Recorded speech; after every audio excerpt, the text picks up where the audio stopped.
Beer Fridge Podcast, episode 33. Gavin Baxter, Mark Dixon, Scott McMullen. You do know this is getting video now, Scott. That's alright. My face has never been great. Are we live?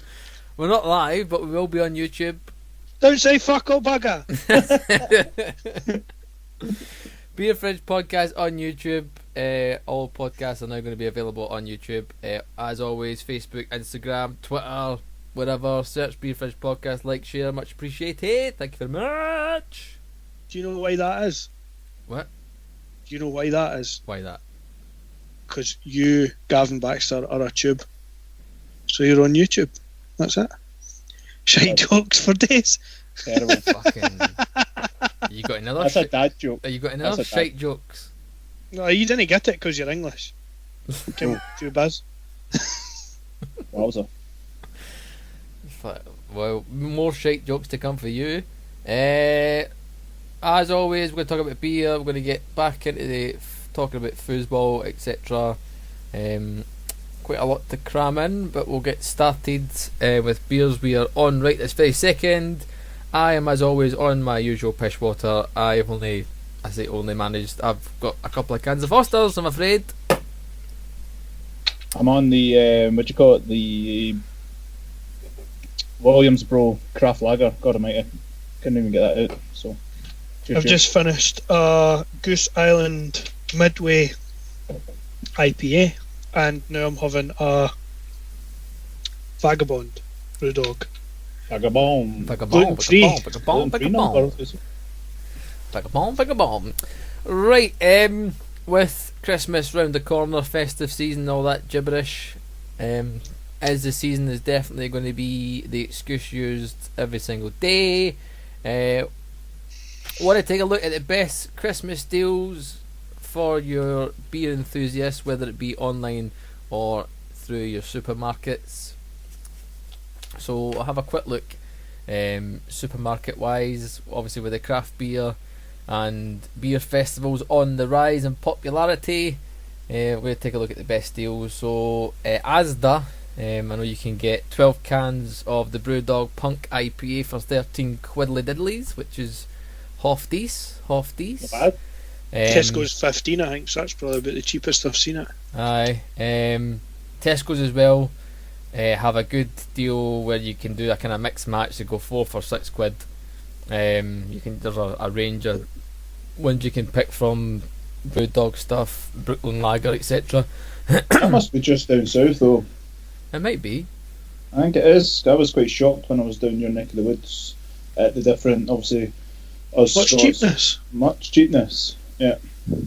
Well, I always get kind of fired into the. To be honest, that's not even just for Christmas. That's been going for a while, to be fair. But I4, that's you can mix up bottles and cans and stuff. Stubbies for 4 for £6. Still shite, innit? It's cousin over Alkies. What a shite place to stay in. You can't get 3 for 20. You can't get 4 for 6. No happy hours in pubs. I was doing Bristol the other week. Happy hour when the Champions League goes on, and another hour happy hour if an English team won. Decent. Can't grumble at that. Sorry. 2 happy hours, 7 till 8, and then 9 till 10. If they were winning. It's not bad, not bad. Fucking up in Scotland, you can't get anything. They've got you a barrel. Right. You keep their money, wee fucking Nicola. Wee surface.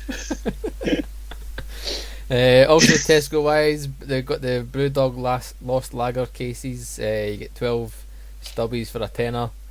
I've been getting fired into that last few weeks. Very much enjoying that. Does it put you off it if you drink too much? Yeah. No, I'm enjoying it. Good. I'm enjoying it. I'm enjoying it now. It's just a normal beer. Good. I always think I've been cheated if I buy a lager. Do you get that way? I get it like that. Aye, like if it's like, and also I get cheated. I feel like I've been cheated if I pay $180 for something that's maybe only 4%, where you could pay $180 for something that's 6.5. You know what I mean? Like, the East IPA that Brooklyn Day is like 6.9 or something like that. You can't get better value than that for $180. I know. That's a fair point. we had that chat last week, didn't we? That we kind of grew up into beer, and you think you used to drink, whatever you could find at the cheapest value. Now it's what you can find at the cheapest value for the highest percentage. Well, we were saying this before the podcast, me and Miguel. Remember in the Corrie, you could get a pint of Tennent's for £1.95. £1.95. Scott, have a word with yourself, mate. That's those days are long gone. Unreal. Long gone. Supermarket wise, any tips for supermarkets? What we should be looking out for at all, or have you got hee-haw? Maybe no beer wise, but I would say I'd been in for a long time into a Lidl, and the gin selection in Lidl was exemplary. If you drink gin as something else, maybe during your kind of festive period, you can't drink beer all the time when you're professional drinking. So they've got their own fancy tonic water as well, like a kind of Fentimans or style tonic water that's pretty cheap and cheerful, but comes in the nice bottles individual bottles you open, rather than buying the big bottle for 30 pence that goes flat after 10 seconds. Dixon's new favourite thing, palate cleansers. Palate cleansers. A wee palate cleanse. Step in my palate cleanse. Now I'll be on the raspberry dog chew or whatever the heck it was called for that, a wee palate cleanse. Oh. But I think overall, supermarket wise, you can get more good value, but you kind of get less pickings of what to choose from. Is kind of what the overall thing I'd say. I'm still on Aldi's. They do all their own bespoke stuff now, don't they? You can't eat I know they do the bottles of Joker and stuff like that still, but they do that craft lager, and they used to do. I've not seen it as much now. They used to do the grapefruit stuff. Yeah, they do. They still have they've got a couple of grapefruit numbers. If I remember, I got the Williams Brew one. Whatever that one was called the other week. It was tasty. But Aldi's do that. You can return your booze like during the festive period and that as well. So if you buy a boatload of it and you don't drink it, you can actually take it back, like pay return policy or something like that. Who's not going to drink it? And that must be a Scotland only deal, because they can't take it back. Exactly. Fucking unbelievable, man. Exactly. I was I've never heard that down there. If you don't drink it, I'll bring it back and we'll refund you. I was like, no, we'll just LOL. What about 20 pence back for the bottle? Aye. 5p a bottle. I'll bring you plenty of them back. There's a recycling policy that we need to take up with Nicola. If we bring our bottles back to the pub, will they give us some form of 20p token? Aye. Used to do it. They used to. I know the beers, but iron brew bottles and that. Can remember, aye. Ginger bottles. Get a ginger bottle. I used to have a loft full of ginger bottles to take back. Have a look online wise for things that people should be looking out for, could look out for over this festive period.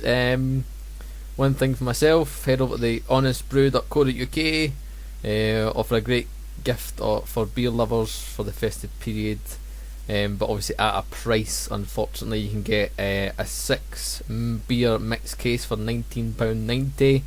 There's a 12 beer case for £29.90. And they've got a party box which consists of 24 beers for £59.90. It is a steep price, but you're getting obviously a mix of beers, a different selection, a wide varied selection. Their cheapest option is their kind of 3 box stubbies, which cost £9.90. It is dear, but you're paying for that obviously with the kind of more exclusive beers that you can't find in the supermarkets. True. The other one I noticed was Beer Wolf. They've got a Christmas pack that kind of popped up on our Instagram today or whenever it was. I thought, I've not heard of them, so I had a wee click.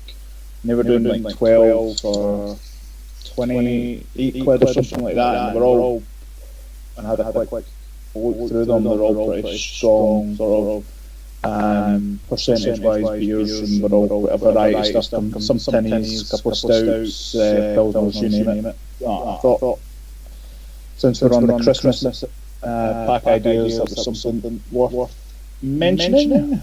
There's a lot of stuff that's like the only thing I found, and I was saying that to Gav before we started, was a lot of the beer, like even like beer hawk and things like that. It's beers you can get at the supermarket. You know what I mean? If you just go out, if you go out and pick it up, they'll have maybe like a free, like you were saying, Gav, maybe like a free glass or a growler or something or other, or somewhere that was that would be it gives you a bit of an incentive to go and get it. But it was like 6 out of the 12 or something like that were all beers you could get at Tesco for between £1.80 and £2. You know what I mean? No, definitely. I mean, with the Beer Hawk, head out to beerhawk.co.uk. They do have a wide range of beers. They also have a wide range if you fancy making your own beer, of beer making kits. But not than that, it's more ones that you're just kind of adding the last finishing touches. All the recipes there to make such things as the Brewdog's Punk IPA, which costs £40. You get 10 bottles worth of beer. Same Brewdog and get Elvis Juice one, £40. You get 10 bottles worth of beer. You're just finishing off the wee touches. Or you can go the Goose Island with the Sweet Porter for £50, and you get 3.8 litres, or Brooklyn Brew Oatmeal Stout, which doesn't include the equipment. It's more of a kind of a top up. It costs £15 for 3.8 litres worth of beer. And if you can't be arsed making your own, they've got a Christmas box for £20, 5 craft beers, a craft beer glass, and Christmas socks.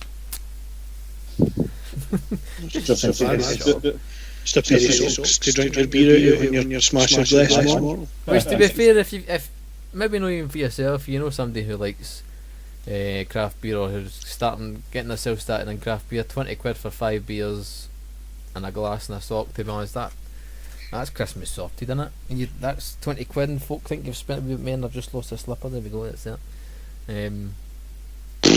It's Can I help? Hello, police. I've misplaced a slipper. But overall, online. Sorry. But overall, my verdict, we're feeling anyways, that it costs a lot more, pricier, definitely, but you get a bigger range of beers, and you've obviously got that option to make your own. I was going to add in one wee other one. We spoke about it. I was having a hunt looking at stuff for because I knew you wanted to discuss beer deals and stuff like that. There's a brewery actually down near you. You said about an hour away for you, Gavin. Yes. Called Dark Star, and they do a national membership. It's £16.50 a month, right? And you've got to subscribe for 12 months. So it's £198 overall. But, and it's a big but, Mark, don't before you've totally dismissed it. You get 5 litres of beer delivered to your door every quarter. Every quarter. So that's 20 litres over the year. You get your own beer club t-shirt and a pint glass. You get a beer club membership card that gets you 10% off in the brewery shop. You get a free 5 litre keg of your choice at Christmas time. You get a ticket, a day ticket to a thing called Hopfest, which is a music and beer festival in Kidderminster, you said? Aye. Plus 2 pints and food for you and a guest.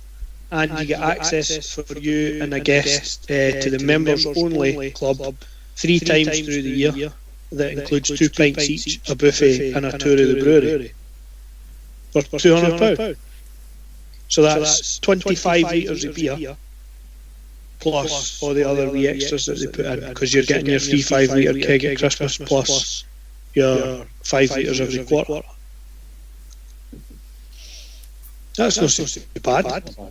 I do like the thought of just getting like beer delivered to the house. I've got to admit, I think that's like one of the greatest things ever. When you get that wee message coming in, I know we're on the beer 52, but imagine getting 5. What would you say? 5 litres every quarter. You know, just getting delivered right to your door. Thanks for coming. Boff. It's a big keg. There you go. Thank you for coming. Will that be one straw? We've March. If you get it in January or December, that'll be March, June, September, and December. Plus, you get one at Christmas. It's not to be sniffed at. Where'd that sign? Plus, you get the tickets and to the beer festival, and that's you guaranteed a beer festival every year. All you need is cover your travel and accommodation. You're down there, and you're getting to go to the brewery 3 times a year for a tour and that. Which there's bound to be some tasters involved in, I would like to think. And when you compare that to what you're paying for Beer 52 at the moment, I mean, I've upgraded mine this month. It's just this month. I got a free upgrade to however many bottles. What do we get now? 6? 8? Well, 8. I think I've upgraded to 10 this month for free. Whoa, hey. I got a message. Last of the big spenders. I got a message to say you upgrade to the bigger box for free this month. But obviously, the month after it's going to kick me in the balls in it. Cancelled. But no, I like that one. Definitely worth the wee switcheroo. What was the name of that one again? Give them another wee plug. Dark Star. Scribble. Yeah. Scribble. They've also got a shop you can buy stuff directly for the shop. It's them that make the Holy Bible, which is the John Robbins and Ellis James beer that they made for the release of their book, and you can buy that by the slab or 5 litre keg. There was one of them. It was we worked it out, Gav. It was a 5 litre keg, and if you make sure there's no wastage, obviously you're having to pour it yourself out the keg. Comes with a wee tap in it, like you get at the shop. You get the wee kegs, the Hobgoblin and stuff like that. It's a keg like that. Comes 5 litres, which gets you, we said 9 pints, just short of 9 pints. And it comes out at £2.40 a pint for your 5 litre. If you get the 5 litre keg, it's £20. If you look at it nowadays, a pint in the pub easily costs you at least minimum £3. Minimum £3. Aye. Looking Tuborg. Oh, and you've got to buy a burger. To get it that cheap. But no, that Dark Star one sounds very, very interesting. I'll be having a wee sniff at that. I just need to drop Beer 52, I'm afraid. Has to be said. You push the boat out in base. It makes sense for you, Gav, because you're in their neck of the woods. I can visit the brewery 3 times a year easily. Exactly. Easy. You could also take your friends and put them up. My friends that you fucking decide to come down. That's true. Right, foosball then. We'll shift away from beers, unfortunately, for the time being, and we'll start off with, I think it was last night, was the Ballon Awards. Before I get right dug into deep in this. Big Neymar enjoyed yourself. Did you see? That's exactly what I was going to say. Did you see where Neymar was? Big Twitch stream. Sitting in his house playing computer games. I was sitting in the house streaming FIFA. He was obviously just thinking, like, fuck this. Like, I'm not going to win. What's the point? I'm just going to say, he was playing FIFA. He was playing Call of Duty. I'm one of those sad acts that sit and watch these folk play computer games when I could be playing computer games myself. You've not always got the time. Like I sat last night, I must admit, and watched somebody play the new Assassin's Creed, because I knew fine well I would never get the time to play it. And if I've got to pick anything to play, it'll be Red Dead. No. Come on, what's the point of watching someone else playing a video game? Because it saves you watching it, and I've not got my PlayStation, didn't me, Mark? Feel like you're playing it with them, and you can shout at them. Look at the guy on the fucking right. No. Listen, you've not had your PlayStation on since 2010, so then it gives any part. You haven't even got a PlayStation. Like you can get last time PlayStation. The last time you played it was when fucking Crash Bandicoot was it. Hey man, there's nothing wrong with Crash Bandicoot. Here, incidentally, talking about Crash Bandicoot, you know they're re-releasing the PlayStation 1, like a retro one. The mini one. Mini one with inbuilt games. Is it Tekken in that? Yes, Tekken 3. Oh. Tekken 3, Final Fantasy. A wee Tekken tag number would be good. Destruction Derby. Mm-hmm. There's a game. I can't remember what else. But aye, sorry, digressing slightly. Ballon d'Or last night. Luka Modric, first player to win that has not been called Messi or Ronaldo since 2008. Hallelujah. The World Cup finalist, the World Cup Golden Ball, the FIFA's best male player, the UEFA Player of the Year, the Champions League winner, now the Ballon d'Or winner. Does he deserve it? Should he be the winner? No, but it's somebody different. You can't say Messi should win it. No, I wouldn't say that. And to be honest with you, I think it's an utter pointless award.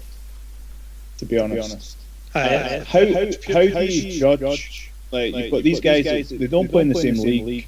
They're not judged on the same standards. Like Messi and Ronaldo have been in this higher echelons of like level for years.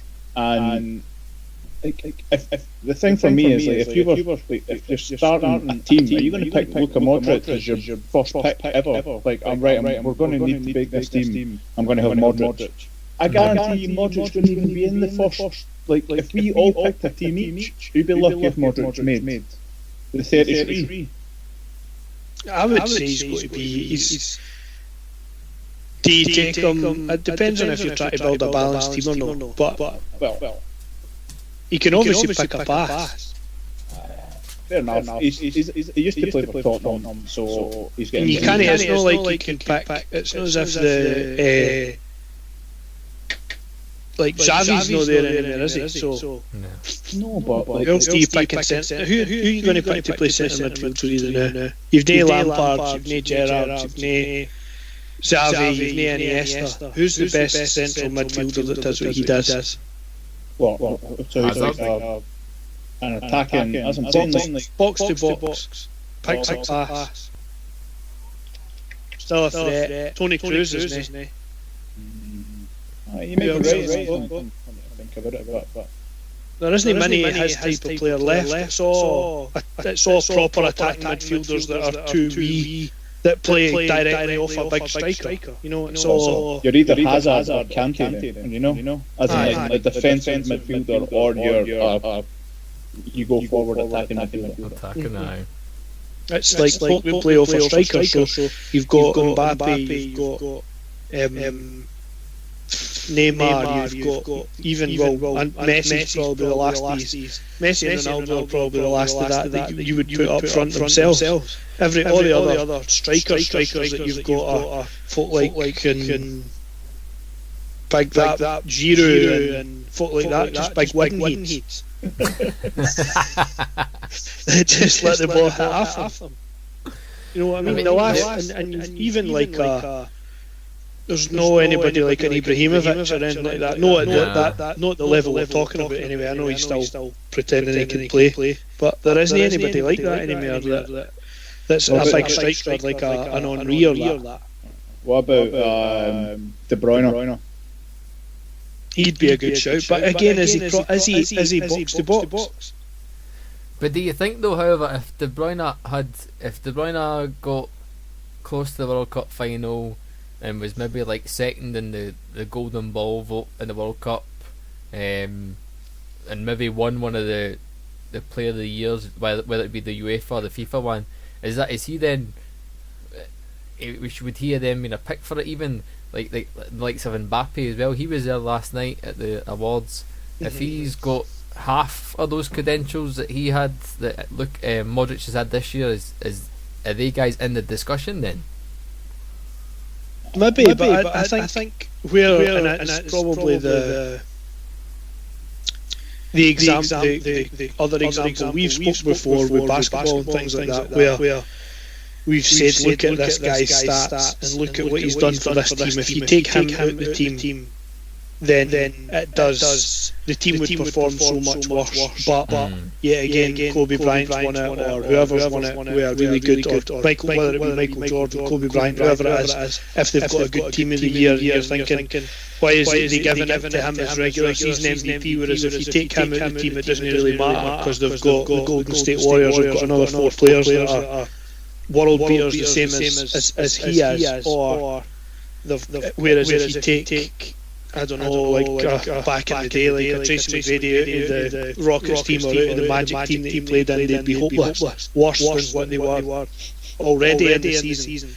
We've said that before, and I suppose the Ballon this year, if you took Modric out of the team, out of the Croatia side that he played in, you could especially in the World Cup anyway, you would say that was they would have been nowhere near the stage that they got to if it hadn't been for him playing, and the fact that they played so many games in such a short period of time, especially their win against England when they had been through the full 120 minutes the game before, probably did him a lot of credit. That plus, well, if it's the last, is it the Ballon d'Or calendar year, is that right? Aye. Well, you've got I mean, Real Madrid are only playing that well, but you've got the Champions League and things like that all count. So they won that. He was in the team, plus his World Cup performance. I know it's not meant to be in, but it's kind of covering the whole spectrum. It's not just based on one competition, this award. So that he's probably more instrumental for his team and his country than anybody else. If you like, that's performed to that kind of level. I mean, if you can't give it to either Messi or Ronaldo based on the fact that neither of their two teams were anywhere near the World Cup final. No, I agree with absolutely everything you said. To be honest, Gil, I believe Messi and Ronaldo shouldn't have won it this year. I'm quite happy that somebody else has won it, and like you said, with the World, like, everything around off, World Cup finalist, Golden Ball, blah blah blah. He's definitely deserving of it with all those credentials, and fair play to him. Definitely. But last night we also had the first ever women's Ballon d'Or winner, Ada Hegerberg from Lyon. She won the women's Ballon d'Or, and it's shameful to say, and I don't know how you guys feel about this, the first question or sentence or remark that was said after she picked up the trophy was, "Can you twerk?" Yeah. You having that DJ's a fucking arsehole. What is that? No, even like, oh, so what was your best bit of your season, or blah blah, or how are you happy that you've won the first ever women's Ballon d'Or? No, can you twerk? Just a spoon. Like, actually, like not even from like a obviously it's quite sexist, derogatory, whatever what you said, and very unsensitive, you know what I mean. But if it was a guy, if it was Modric and he got to say, "Can you twerk?" the first thing you ask, you'd be like, "What the fuck?" If you like saying to somebody, like saying to him after he won the Ballon d'Or, "You've got a big knob, haven't you?" Exactly. Bet you've got a right massive knob. First thing he's done, he's picking up the trophy. I bet you get other birds. He's so size big man. No. Straight in. You know what I mean? Where's the bird? It was a bit of a joke. It's ridiculous. It puts. I mean, considering how hard a lot of people in football have worked, women particularly, to try and level the playing field, if you like, a bit. And they've got a long while to go, especially dealing with some of the old farts that are involved in the likes of FIFA and UEFA, with the corruption and things like that. But they're doing a wee bit. They've got, obviously, lassies there, she's worked hard, made a living for playing football, which is a rarity for females, and she's went up there, won an award to get it, and some wee prick says, "Any chance you can wiggle your arse?" Standing there like that. Well, in her rights just to wipe them right out. Thing is, she said after it, like, she's like, I didn't take any notice of it. I was like, and of course she was like, too happy. You're on the telly, you're happy to lift the wall. You're, hey, here they go, and you're like, no, I can't do that. Sorry. Hey, and then like the day she's been on French media saying, look, I would actually prefer they actually ask something about football, or ask something about me or how I felt about winning it. And no, like you said, can I wiggle my arse? It's just unbelievable. And to you, Martin Solveig, or however you pronounce your name, your dad sells Avon, sir. That's a 100% your dad sells Avon. Your dad sells Avon. Get yourself to fuck. Just a knob, man. I don't know. Folk will never cease to amaze me. You're on the telly. You're on that big event. You're being paid as the main DJ, and you're getting some arse. Basically, some arse on your head. Get what I mean? He's off that with that lie. Obviously thought when she woke up, because he's walked up when she's walked up there to collect an award that he's fucking doing Miss Europe or something like that. Obviously living in the fucking 1980s or something. No, women can actually play football the same as everybody else. Hello. The thing is, like, see, for folk like me and you, like the women's game, I don't want to sound like the women's game is a bit, we can relate to it a bit more because they're working harder. They're obviously slightly less athletic than men. They know that, but the game is more tactical at that level, and it's the same as basketball. It's enjoying to watch. It's actually, women's football is actually really enjoying to watch because you actually get to see the intricacies and the nuances of the game instead of, obviously you've got like superstar male football players who can, like Ronaldo, who can just do everything, and not to say the women's game doesn't have that, obviously, but I find the women's game a wee bit more relatable to watch, to be fair. I quite like the women's basketball certainly, which is the only thing I can attest to having watched anywhere near a decent amount of, as you get to see all the tactics. The tactics are there for you to see, and they're easy to see, and it's two mindsets or two ways of playing coming up against one another, and a lot of it's about getting an autumn shot rather than trying to move a couple, two pieces to get somebody an open drive to the lane to dunk or whatever all the time. It's the same as watching college basketball as opposed to the NBA, regardless of what sex it is, whether it's a different. And I suppose there's the same between women's college basketball and the WNBA now, because they're starting to find people that play like that are superstars, that are because they have now the opportunity or getting close to an opportunity to just concentrate on moulding themselves into the best player they can be. You'll get people that are proper athletes, like this person that's won the Ballon d'Or or whatever it is, that are going to get that, and they'll come eventually. But as it stands right now, it's a lot more tactical because these women have got other things that they need to do to try and survive. There's got, especially in Scotland, and there's only a few teams, I believe, in England that are proper professional. Chelsea, Arsenal, Man City, and then I think there's just Glasgow. I think the team in Scotland is, I think there's Celtic and there's a Glasgow. I think it's just Glasgow something, I can't remember. It's no Rangers, anything like that, it's just Glasgow. But a good thing for women's football in this country, which got announced 2 or 3 days ago, the 2021, I believe it's the European Championships, are going to be in England. So all the big squads from around the world, Europe, are going to come over to our shores to show their talents. And if there's a game near me, I'm definitely going to head down to House Watch. Like, should be good.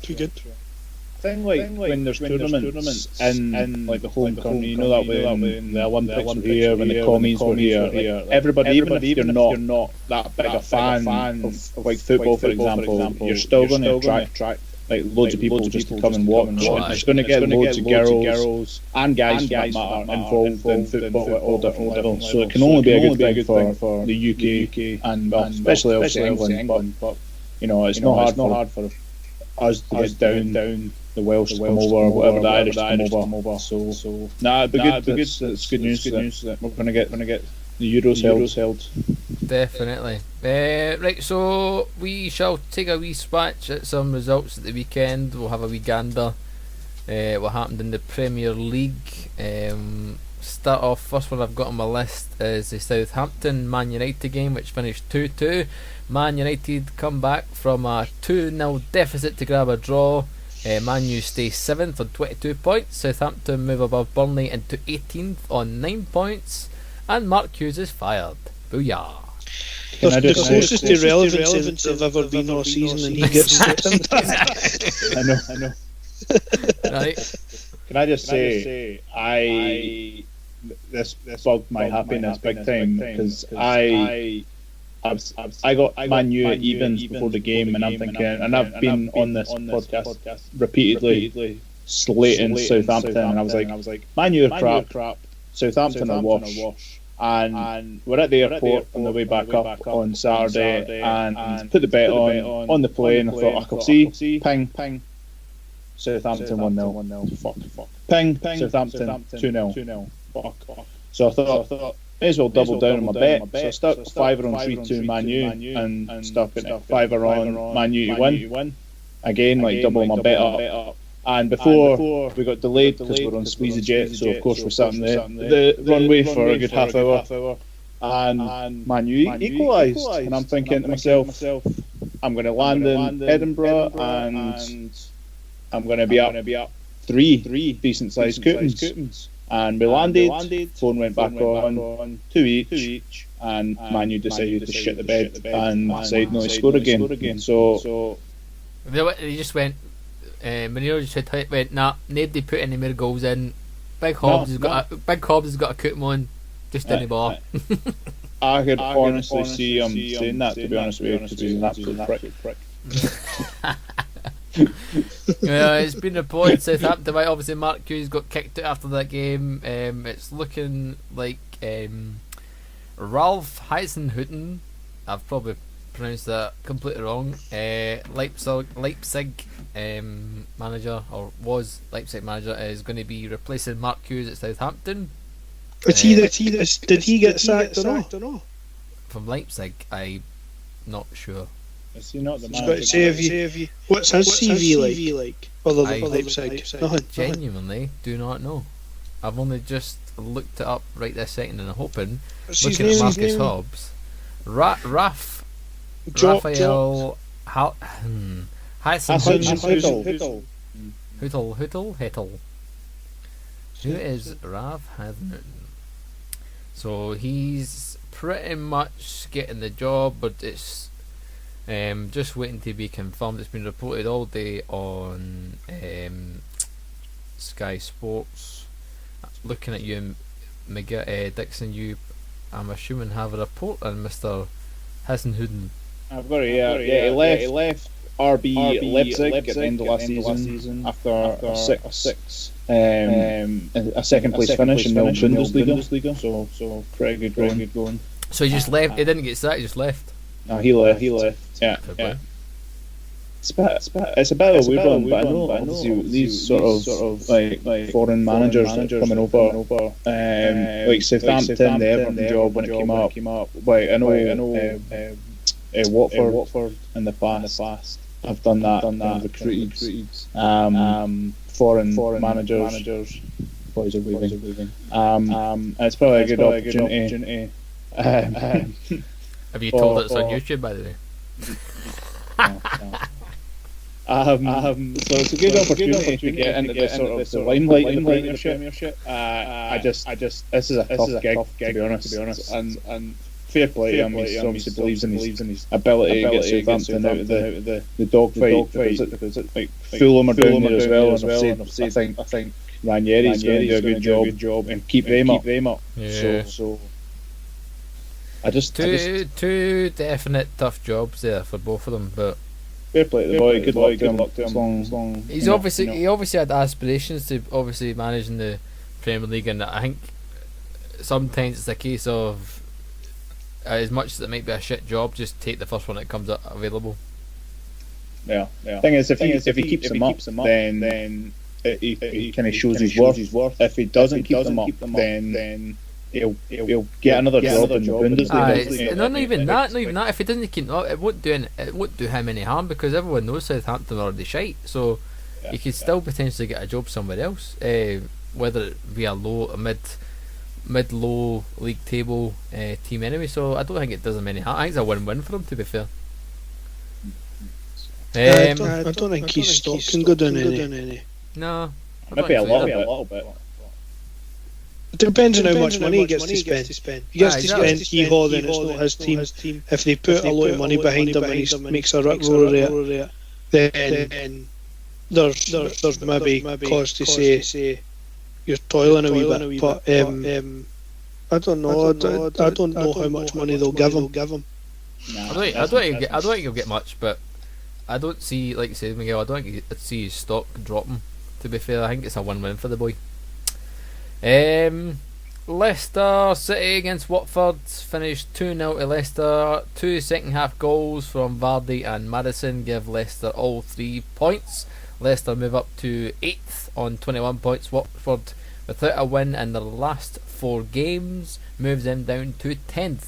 Watford toiling, Leicester with the victory. What is going on with Watford, by the way? Obviously a good start, and then they picked up after the first international break, and now they've just went back to toiling again. They just I suppose like they've done it before. Last season, excuse me, they did it at the end of the season, so they got as far as making themselves safe and then gave up. This season it seems like they're doing it during the season, which hopefully means they'll hit an upturn before the end. But I think they're definitely you're saying they've dropped into 10th. 10th is exactly that. 10th is a great result for Watford, and that's where they'll be happy to be for forevermore. For sure. That's the kind of players that they've got. Yeah, true. No, that's true. And their manager never stays anywhere. It's not like their manager's building a dynasty, if you like, if you can ever get anything like that in football, and especially in the Premier League these days with how quickly managers go. Right. But that Gracia or whatever, he was never expected to stay past the end of last season. No, that's true. He was on to be away. Yeah, I just think they've just kind of came back to where they're supposed to be. I think it's as simple as that. I think they had a hot start, and they're kind of fallen into where they're going to be. If they finish between 10th and 14th, I think they'll consider that a win. They were quite happy. Fair play. We had Derby Day on Sunday. Started off with Chelsea against Fulham. Finished 2-0. Bottom of the table, Fulham had a tough time obviously at Stamford Bridge. Goals from Pedro, Loftus-Cheek securing all 3 points for the Blues. We didn't really expect this game to go any other way, but Chelsea walking away with the spoils. Great result. I think we probably need to spend quite a lot of time on this game, kind of really dissecting it and picking it apart so that we didn't even bother talking about the other game, because that was just a non-event really. The other game in London at the weekend, but no, another good result for Chelsea as expected. Goals for, I know Pedro's a kind of regular-ish goal scorer, but you didn't not having a Hazard on there somewhere kind of is a bit, I suppose, kind of makes him feel a wee bit better. It's nice to see Loftus-Cheek scoring. I like him. I rate him. I think he's good. I rate him quite a bit. What one will I pick? Alright, we'll go with this one. Liverpool Everton finished 1-0. A late 96-minute goal from Liverpool kept them second in the table, continue their unbeaten season so far. Fairly entertaining game. Obviously Jurgen Klopp gets a wee fine for his celebration, but fair play to him. Good game all round, entertaining. What you expect from a Merseyside derby? Aye, good. I thought Pickford was a wee bit unlucky. He's obviously tried to put that up onto the bar, hasn't he? He has. Definitely unlucky. I know you're holding your tongue here, Dixon, for the next one. Cardiff. What a result for Cardiff, by the way. What a result for Cardiff. What a Who were team. they playing? What a Were they playing team. Tottenham? Were they playing Tottenham at the weekend as well? No, arguably they had the tougher fixture playing against Wolves. Cardiff. Beat Wolves, aye. They beat Tottenham 4-2. No, they never. Well, the thriller in North London derby had everything you expect and you want from a derby, which is tons of goals and best of all a red card. And the red side of North London walking away happy with goals from Aubameyang, Lacazette, and the other boy Lucas. I've put this down as the game of the week because this game is crazy. The crowd, when you watched it was electric. What a game! And obviously you're sitting there, Dixon, holding your tongue, waiting for me to shut up to put your 5-piece in because you're an Arsenal fan. Miguel, what do you think of the game? I didn't watch it. Didn't see it as much an event, if I'm being totally honest. Could take it or leave it. I nearly turned it off at one point, to be honest. Must have been a good game. It was really. You got an atmosphere at the Emirates. Was it? It was at the Emirates. Aye. You got an atmosphere at the Emirates. You've got to go some. So it must have been. If you're saying the atmosphere was electric, somebody must have been cattle prodding them. It's usually like a library in the Emirates. To be buy one get one free on prawn sandwiches. To be fair, watching it telly, the atmosphere was unbelievable. Right, go Dixon. Well, what am I going to say? Thank God Arsenal beat Tottenham is the first thing. They got their one up on us for last season for the first time in however many years. So it was only right that we beat them the first time round and go above them in the league. Simple. But for me, derby matches are the best. When you see them talking trash and when the bench is erupting, Eric Dyer, aye. And that's it. Aaron Ramsey. That's the shit you like, the one that's if that was you, that's what you'd like. Get it fucking right up you, and then obviously they came right back at them. It was funny because Eric Dyer told Ramsey to sit his ass back down or something like that, and then Ramsey came on and got 2 assists. And he was shouting in his face after. Nah, for me it's you can't beat that.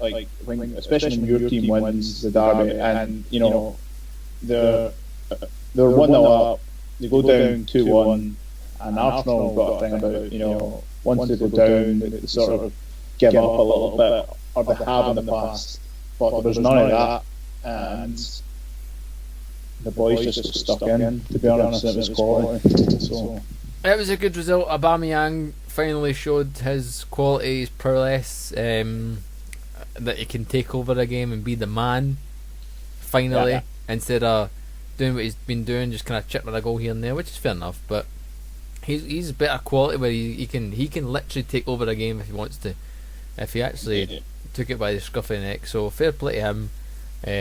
Like I said, it was a good game. Totally. He showed that he could be one of the. I'm saying he could be one of the best strikers in the Premiership. I think he is, but in terms of Kane, Aguero are the standard. These boys are making funny faces at me, but I think he could be in that. Miguel's just scratching his arse. That's what he's doing. Good bench player. Come on. One of my Wolves kind of chasing. Net piles. For me, Arsenal actually shot the ball at the goal. That's beneficial, isn't it?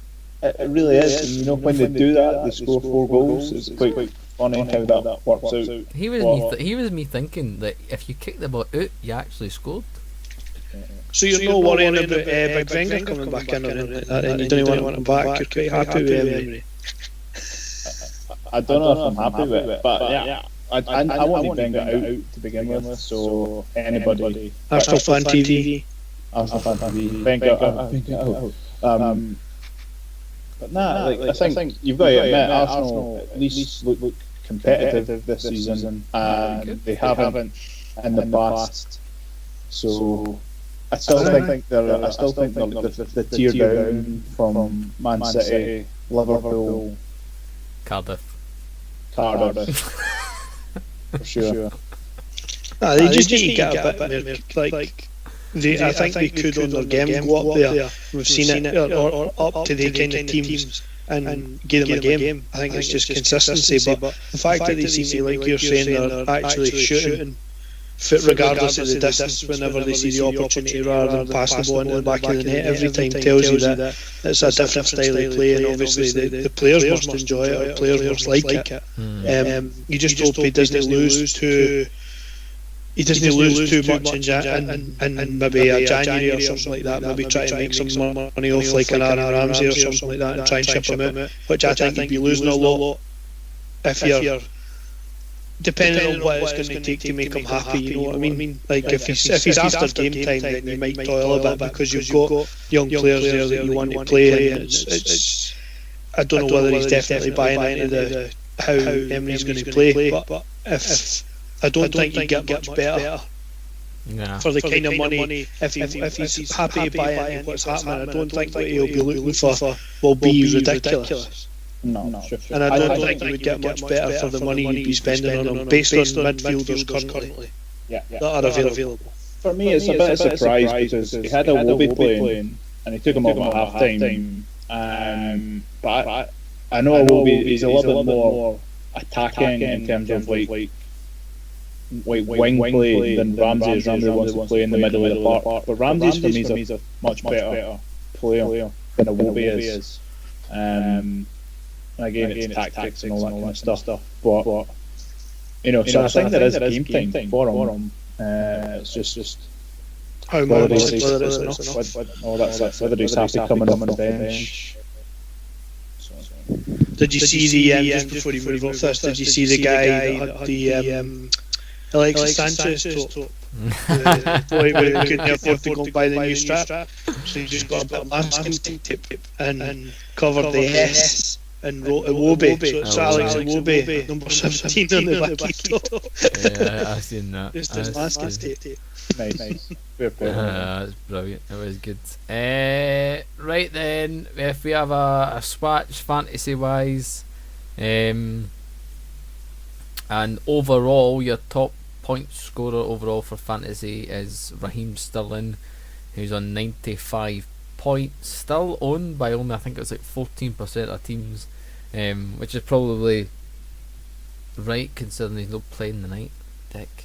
And then after that it's Alonso on 87, Hazard on 83, Salah's on 83 as well, Aguero's on 82, Robertson is on 78, Mane on 77, and Aubameyang is on 75 points. And if you look at the games that have just been gone and we look at the fantasy points leaders from that week, Aubameyang had 16 points, Townsend had 14, Chicharito finally decided to show his quality with 13 points, Van Dijk with 12, Solly March from Brighton had 11, Pedro had 11, Duffy for Brighton had 10, Gunnarsson had 10, and who the fuck's that I wrote? Oh, it's McCarthy, James McCarthy, Crystal Palace. He had 10 points.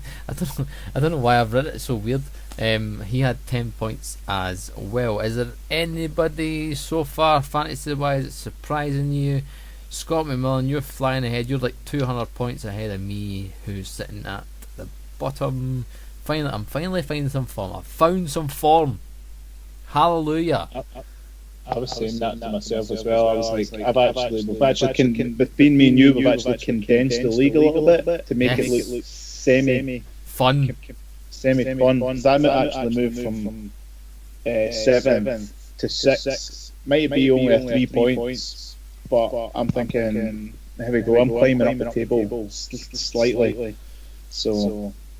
Well, Miguel, you're in a different league. Yeah, you're my bench saved me at the weekend. I'd no change the team again, so I'll likely need to back me up this week and all. But I managed to get all 3 players off my bench on. 3 players didn't play, so I managed to get all 3 players on. My captain, in fairness, or my captain didn't play, but I also had Aguero, and I didn't have 2 strikers there, so he had to stay. But Wan-Bissaka 6 points, Tompkins 6 points, and Wilson 6 points stepped up to the plate. Yeah, by the way, And how much does Pep just fuck with your fantasy team, by the way? No. Did you see that thing I think on our Instagram today? Like, his wee cheeky grin. Like you literally have no confidence picking a Man City player because like, nah, he could play this week, but he's not playing next week. And he done big by me. Obviously, he was and I thought he was an easy pick. And now this week with Sterling, he didn't even play today. So captain's Hod this week. So. Well, if you had the vice captain, captain Alonso, so I need Chelsea to have an absolute stormer. Right, if you look at the league table overall with the guy, and not fantasy wise, just league table in general, Man City sitting top currently with 38 points, and then it's Liverpool, Chelsea, Arsenal and Tottenham finishing off the top 5. And if you switch up to the bottom 5, obviously Fulham at the bottom with 8 points, then it's Burnley on 9, followed by Southampton on the same, with Huddersfield and Cardiff squeaky bum near the bottom of the table. And like you said, middle, if you look if you looked at the table at the start or before the first international break, you'd be like, it's mental. Obviously Watford were higher up, Bournemouth were up there, Man U were all the way down, and if you look at it now, it looks like the way it probably should-ish do, with the exception of maybe Man United. Nah, that's where they should be. Man U 8th, below Everton and above Leicester. Based on their team and the way they're playing and their hopeless manager, that's exactly where they deserve to be. Would you know, maybe say they would, like if you started the year and you said where everyone's going to finish, you'd maybe say they'd be at least 6th or 5th. I'd say 5. I'd say 6. I would have thought 5, 6. Based on the money they've spent, I thought they would have been just outside the top 4. I don't think they would have made it into the Champions League again. Well, with regards to Champions League, obviously if these sanctions come about with Man City, the team that finishes 5th is going to get a Champions League qualification spot. So it's maybe worth getting themselves into the right position for them. It's worth sniffing at 5th because you might get in there. So really, if you're talking about it, you really would like. You would really like a Man United to get in there because Arsenal and Tottenham aren't going to do anything in the Champions League, are they? So yeah, would it not be nice though to see Bournemouth in the Champions League? What about that? Yeah, that's going to happen. But here, there's 6 though. If Man City get those sanctions, and it happens. If they would need to get that plus donate, Man City would need to be forced to donate half their transfer budget for January to Bournemouth to get them into the Champions League. Are we looking at the same table? Is Bournemouth won tonight or something and bumped them up to 6? Is that what's happened? Well, I've got it in mind that they're 6th right this very minute. As I literally talk to you this very minute. So that means they won tonight. Aye. Well, I know my man, what's his face? Wally. No, Big Fraser. Is it Fraser? Ryan Fraser. I know you got an assist and a goal from a fantasy team. Fuck yes. Aguero didn't play, does he? No. Good. That means Wilson comes in and gets me another night. Yeah! Jammy bastard. I changed my captain to Arnautovic today, and he came off after 39 minutes. And Sterling was my other vice captain who hasn't played, so captain big old bagel for me. So right, it's fine. I had Sterling as my captain, but I'm hoping my vice captain, who I've got a really bad feeling will not play, Aubameyang. Oh please, yes, I'm going with form. 16 points on Sunday. I'm really scared he doesn't play, to be honest. Vice captain's Alonso, so I'm hoping Chelsea put a hammer on Wolves. Right, so basically all I need Wolves to score and Aubameyang not to play. Pretty much. That would be handy. You've got Big Glenn Murray in your team, Fraser. I've got Glenn. He scored one tonight at least. I know he got a pen. Come on. I need to get off, but I cannot go from finishing first to finishing last. I'm sorry. First to worst. By the way, just before you move off or look at something else other than fantasy, I just want to again, I know we've bigged him up before on the podcast, but he really is the dark horse of your fantasy league. Kenny Dixon. Kennedy. Have you looked at Kenny? Have you looked at the stats for our league in November? No. Have you looked at that league table? Scott Walker would have an absolute fat. Yeah. If you looked at this table for November. Rock bottom of the league, by the way. November. Good. It's a bit tiny. 198 points only for Scott Walker. I'm at the top, obviously. Place. 266 points in November. Where am I? The Dixons are taking second and third. Obviously, senior at the top. Big There's no game. change since the start. No change since 2 months. He's just stayed loyal. You just Strong. team every week. Yeah, I've got like It would be good if you could see who's at the top of the league for points spent on transfers. Oh. Game over. I would be top 3, I reckon. I would. If someone was beating me, I would be pretty impressed. Put it that way. I think I'm at least top 3. I've cooled off a bit. I've let my team just go with the flow, and I've no took any point sets because I realised that's what was kind of fucking my team up. I understand. Well, beside picking the wrong guys, which is a very big contributing factor. I've only been top of the league.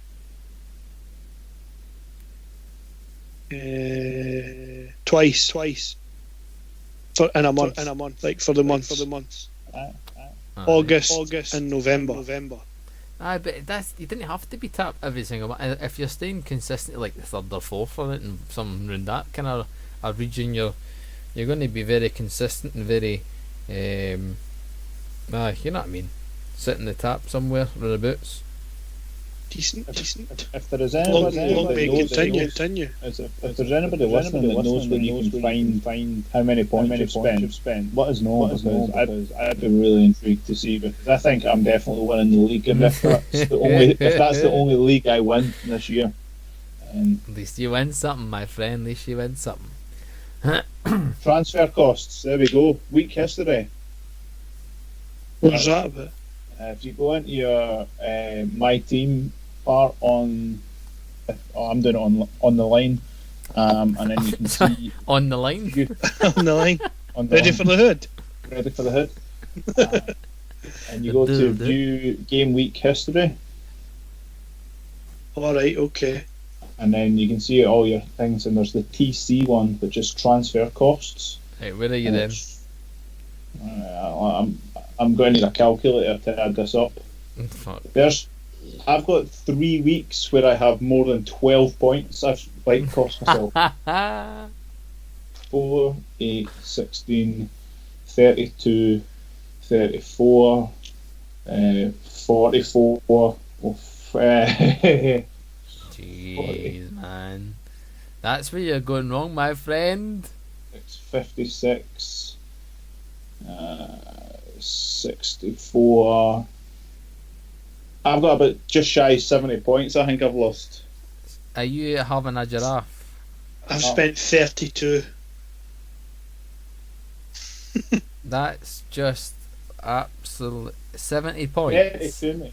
So if I do that, if we add that onto what you would be sitting third. Yeah. In the league table at the moment. Much is your team worth? Where do I find that? But my team is only valued at 99 million, but I've got 4 million in the bank. My bad. What about yours, Gav? I don't know, mate. I'm sitting at 103 million. Mine's what? That's the highest I've been. That equals my other highest, which was in game week 9 of 103 million. I don't even know. I've done supposedly 20. I've done a total of 28 transfers according to this. Well, aye. Doesn't surprise me. But yes, as always, Facebook, Twitter, Instagram, Beer Fridge Podcast, Untapped application. Search the Beer Fridge Podcast. Help us review beverages. Patreon.com/Beer Fridge Podcast. There's ways you can subscribe to the podcast. Show your support. We're on YouTube now. Beer Fridge Podcast. Where else are we? Is that it? I think that's it. I feel like Pocket that's Cast, man. Pocket Cast. Don't worry. If you head over to Pocket Cast, you can listen to the Beer Fridge Podcast as well. Spotify, iTunes is also there.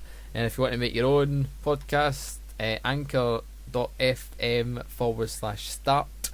You can make your own podcast like we have as well and get started. It's all free. All free. And they do all the hard work for you. All you have to do is talk shit for however long. We're good at that. We're quite good at that. We can spend an hour talking crap, which we probably have done right now. Unless you gentlemen have anything else to add.